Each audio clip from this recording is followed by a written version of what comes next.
Karen from ediblewildfood.com here, and I'm standing in front of the elderberries. Now, I've already done a video about elderberries, and I'll put a link to that below. But this video is about, you've gathered your elderberries, that's great. But now what? What are you going to do with these? There's so many of them. This year has truly been a bumper crop for a lot of different berries, and this one is no exception. And I'm going to go back here to show you. Look at these. Now, these aren't ready yet. I'll have to come back in a couple of nights. They're not ripe, but they're so heavy, they're bringing down the bush. There's just tons and tons of them here.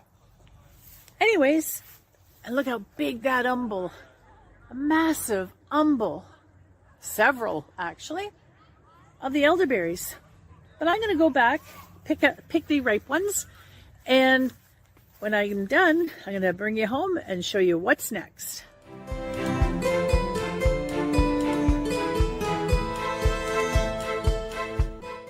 And now I have the process of removing all these berries from the stems. And it actually is a pretty quick process, all things considered. They come off very easily. And when I have accomplished that, I'll be back. In total, I ended up with 8 cups of elderberries. And it took probably 20-25 minutes to destem them and to try to remove all the green ones. Trust me, it's not easy. And in fact, in here you will see that I still have some very tiny stems in there. But quite frankly, I don't think it matters. Yeah, there's another little green one there I got to get out of there. Anyway, this tray will go into the freezer, and the 2 cups here are slated to be made into juice, and the 3/4 cup I'm going to transform into macaroons, the 1 cup into muffins, and the 4 cups I'm going to make a pie. Now with the juice, I plan on making my elderberry meringue pie, which is really tasty. But anyways, 8 cups, it wasn't bad of a haul at all. And yeah, so let's see how these turn out. And later on this week, when those other berries are ripened, you know what I'll be doing. And here are 10 really cool ways to work with your elderberries in the kitchen. Elderberry pie. This pie has a great texture because it's just loaded with elderberries. It has some aronia berries that, if you don't have aronias, you can certainly swap out the aronias for blueberries. But either way, this is an incredible pie. And if you have enough elderberries, be sure to give it a try. Vegan elderberry muffins. These muffins are so light, they're incredibly fluffy, and they are totally mouth-watering in terms of taste. Definitely a must-try. Elderberry juice. Elderberry juice can be consumed as is, or it can be used in a variety of ways in several recipes.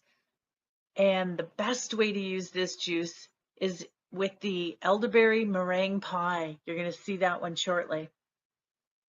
Elderberry aronia macaroons. These are definitely a very sweet treat because they have dates in those. They are sugar-free in terms of added sugar. And again, if you don't have any aronias, you can certainly swap it out with blueberries. Elderberries come along at the same time as peaches, so why not put the power of the 2 fruits together and make a jam? Elderberry raisin loaf. This makes a really tasty snack that packs the goodness of both the elderberries and raisins. Elderberry meringue pie.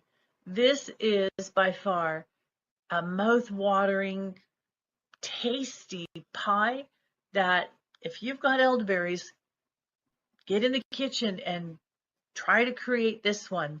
This recipe is one of my favorites. These elderberry freezies are packed with goodness.